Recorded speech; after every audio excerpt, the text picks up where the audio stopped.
came to his disciples. He never gave them a misunderstanding about what it was going to be like to follow him. Now, in our day and time, we can't really say that because so many preachers do their very best at trying to convince saints that they don't have to suffer.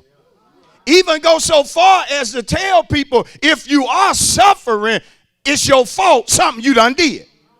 But in the text, Jesus did not do anything to deserve the suffering. It was part of his divine assignment. But guess what? In some of our lives, we also going to suffer many things. We also going to be rejected. And in the day in which he actually said this, guess what Jesus knew about those who were listening to him? That many of them were not just going to die. Are y'all listening? They were going to die horrible deaths. They weren't just going to sit up and go to sleep and just never wake up. No. Think about Peter. When it came time for them to crucify Peter, Peter told them like this. He said, I'm not even worthy to be crucified the way Jesus was. He said, I'm not worthy. That's my Savior. That's my Lord. I'm not even worthy to go out the way he went out. Crucify me upside down. And according to history, Peter was crucified hanging upside down. What did he do, Pastor? Following Jesus. Paul had his head taken clean off his body for following Jesus.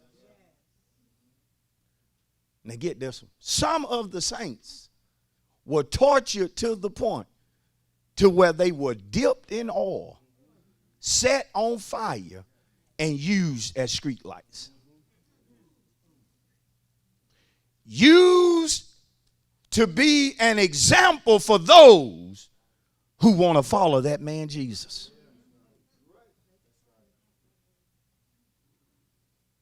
Because see, in the church, you got a whole lot of folk, they main thing here, bless me, bless me, bless me. And then, Lord, I want you to bless me, bless me, bless me some more. Not realizing he will bless you, bless you, bless you. But you're going through something too. See, and I told you I was going to have to teach it because you can't preach it. You're going to go through something.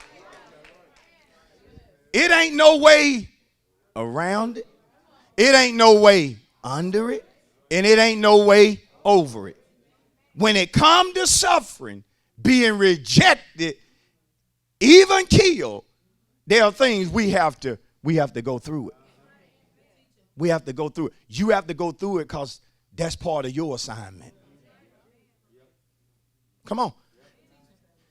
When it comes to suffering and being rejected, if we true disciples, which again is a what? Learner, then we don't just suffer just to suffer. We learn in the midst of suffering.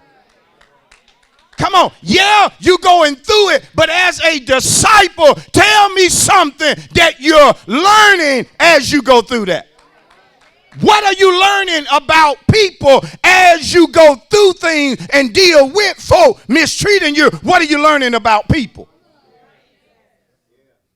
Because some folks suffer and never learn anything.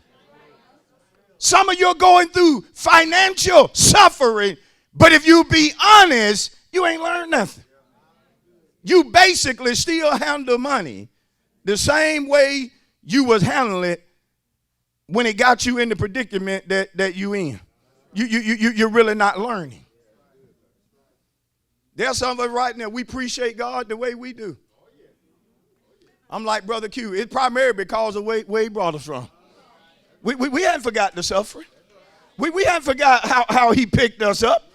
Now, some of you that's quiet and acting so did it, maybe you have. But I ain't forgot where God brought me from. I ain't forgot what I went through to get to where I am right now. And had it not been for him on my side, I wouldn't have made it through some of that stuff. But in the midst of a whole lot of things, that were painful. I had to get to the point to get my mind beyond the pain and learn. Learn. When you are rejected, what do you learn? See, some of us as Christians, we want to be received by everybody. Everybody not going to receive you. You ain't going to be allowed into every clique. You won't be invited to every group. You won't get an invitation to every party. Come on, and you should be okay with that. When folk reject you based upon you believing in the word, you should be all right with that. Get to the point to where you don't cry over folk that don't want you, that reject you. If you really live holy, therefore in your family, they don't want nothing to do with you. You wondering why they threw that party at 2 o'clock in the morning and nobody called you. Really? Have you not figured it out? There was a reason your name got. How many have ever faced some type of rejection because of the word or because of the way you were going to live? When you really live right, folk, even in your family, outside of your family, may want to do a particular thing, may want to looking for somebody's house to use. If you really living right, you'll say, we can do it over at the house. I don't mind. And guess what? Guess what you finna get? Rejection.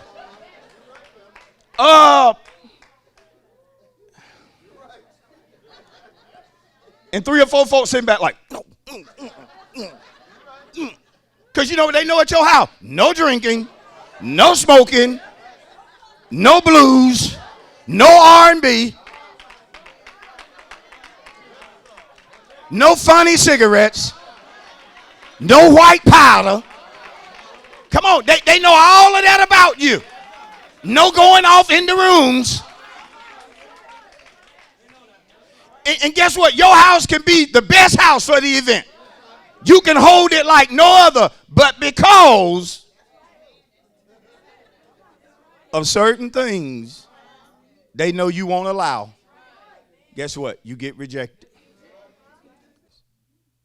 First thing he says, or the first thing I want to deal with, he said, if you're going to come after me, tell your neighbor, if you're going to come after Jesus, if you're going to follow him, this first one may seem hard. Shout to your neighbor, deny self. Deny self. He telling them up front. Well, I want it my way. Don't come after me then. Because if you're going to be my disciple, you got to deny yourself. What we have in the church, if we be honest, a whole lot of self. Most of us rarely do what it is that God really wants us to do. Because we too busy making sure whatever he wants us to do fits with what we. Some of you are not in the choir, not because God ain't dealt with you about being in the choir. You ain't in there because Thursdays don't work for you. Now, you say whatever I don't know why they practice on Thursday night. See, if they did Saturday mornings, because Thursday night, that's kind of, yeah, it is. Yeah, it is. Well, you know, I serve in pastoral aid. I can get in pastoral aid. No, because you know what? I noticed they stay back a lot. I forgot something one time at the church and came back up here, and Pastor A was still down there. So I know that ain't gonna work for me. Not Pastor A. I always wanted the Lord to use me and help young people. That's what I can work in the youth ministry. I don't know about that because young folk now, they get on you. Young folk get on your nerves. Some of us laugh, but it's all about you. You. I would come to Bible study, but if I do that, that means I have to get off work and won't have time to really sit down and eat the way I like to eat, and I just have to come straight on. And so I really don't. That's the reason I don't do Bible study, y'all. It ain't that I don't be thinking about y'all, but if I come, y'all, it'll be that I just got off, and that would be such a press on me. But there ain't nothing for your homegirl to call you and say, girl, they got a deal out of this world. I know you just got off, but look, I was going to swing by there and get you. We need to get up here. They say they grabbing this stuff, girl. Look here, girl, I'll be ready. Look, I'm throwing on something right now. Come on by here. You don't mind sacrificing for something you like. You just rarely ever sacrifice for God.